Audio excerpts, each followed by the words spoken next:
Let's start with those extraordinary scenes in the past hour between the US President Donald Trump and the man that he is trying to sack but can't, the chairman of the US Federal Reserve, Jerome Powell. Trump wants Powell and the Fed to cut interest rates. The Fed is resisting.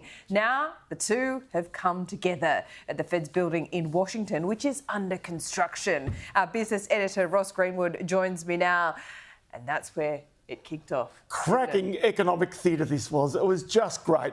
Trump wants to sack Powell. Powell's resisting. Powell won't cut interest rates as Donald Trump wants. There's a new building being built in the middle of Washington for the Federal Reserve that's worth $2.5 billion US. Here the two are together, mortal enemies. He's called him a numbskull. He's called him an idiot. He's called him too late Jerome Powell the whole time. He really has just laid into him over a long period of time. And so as a result, the two of them coming together. And so it then builds up to this moment where effectively Donald Trump hands a piece of paper to Jerome Powell and says, this is where your costs overruns on this building project. It's $3.1 billion. And Powell looked at the piece of paper and said, sir, you've added another building to that. And so the really big thing between the two of them just went back and forwards. I think we've got a little bit of the moment when Trump really, again, just reiterated that he wants Powell to cut those interest rates. Well, I'd love him to lower interest rates, but other than that, what can I tell you?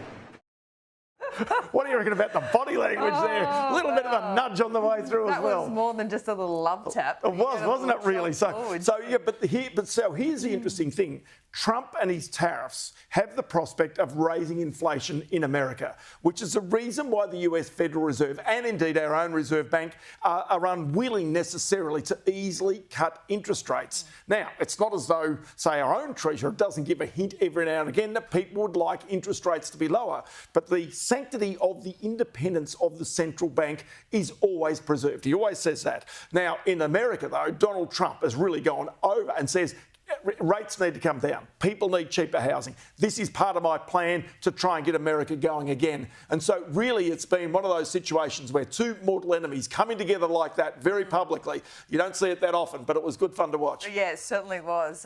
And I think Trump enjoyed it perhaps more than Powell did. Probably, I would imagine that too, yeah. Speaking of enemies, I think we can put Elon Musk in that category these days. Further falls for Tesla overnight. Not small. This is massive. So what's happening here is that Tesla shares have basically collapsed, and so have its sales, partly because of Elon Musk's connection with Donald Trump and therefore Doge and all that sort of stuff. But here's the stock price today, down 8.2%. This is a big, big fall. And over the past 6 months, those Tesla shares down 25%. So this is really taking a big wedge out of Elon Musk's personal wealth. But on top of that is really sort of where is the growth coming from for Tesla in the future. If we go further forward, what you can see is the results for Tesla again show revenue in this quarter compared with last year down 12%. Auto revenue down 22%. Wow. So they're just simply not selling cars. And the interesting part about this is now Elon Musk has come out and said, hey, he's admitted it, we probably could have a few rough quarters. That's the reason why the stock price fell like it did. But on top of that, Elon Musk is now relying on the future, effectively, of robots and autonomous vehicles, driverless cars for the future. Donald Trump came out and basically said, everybody's saying that I want to destroy Elon's companies by taking away some, if not all, of the large-scale subsidies that he receives from the US government. That is not what I want.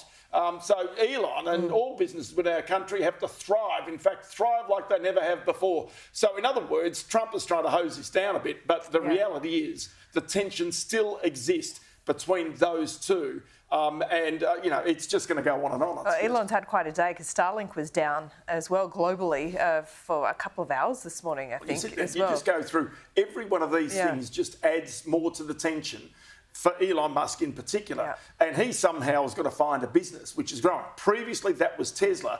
If Tesla's not growing, if Tesla's not creating the wealth for Elon Musk, his power is also dissipating as well.